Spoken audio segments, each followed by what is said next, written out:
Jadi buku yang saya baca adalah ini. Menurut saya buku ini sangat bagus untuk dibaca karena dapat membangkitkan semangat.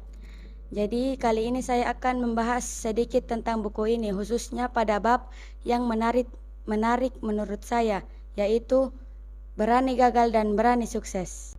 Kata gagal merupakan momok yang sering ditakuti oleh sebagian orang yang sedang berjuang. Padahal sebenarnya kegagalan itu sepaket dengan kesuksesan, tidak bisa dipisahkan.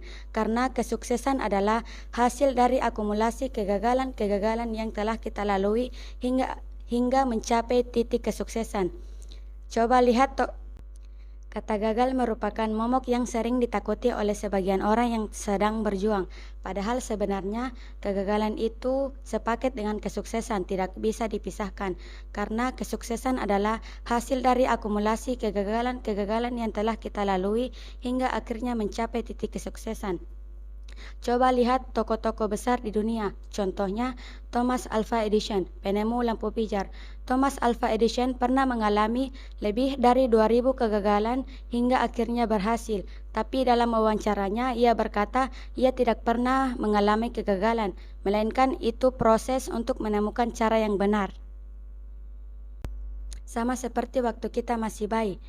Hasil survei mengatakan rata-rata butuh 240 kali jatuh bangun hingga akhirnya bayi bisa berjalan. Tapi pada waktu itu, bayi tidak pernah menyalahkan lantai licin ataupun orang tuanya. Bayi tetap berusaha berjalan hingga akhirnya bisa berjalan meskipun jatuh bangun. Sebenarnya waktu kita lahir, kita telah diberi mental pemenang dan mental positif oleh Allah. Nah, pada faktanya juga, kesuksesan itu tidak ada yang instan. Seperti mie instan. Mie instan saja butuh dimasak dulu sebelum bisa dimakan. Nah, kegagalan itu bagian dari proses. Jadi wajar kalau pernah mengalami kegagalan. Justru kita harus belajar dari kegagalan. Karena kata sukses terdiri dari dua suku kata, yaitu sukses, artinya suka proses.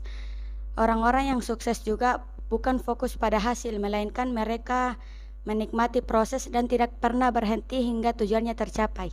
Semangat berjuang. Jadi buku yang saya baca adalah ini.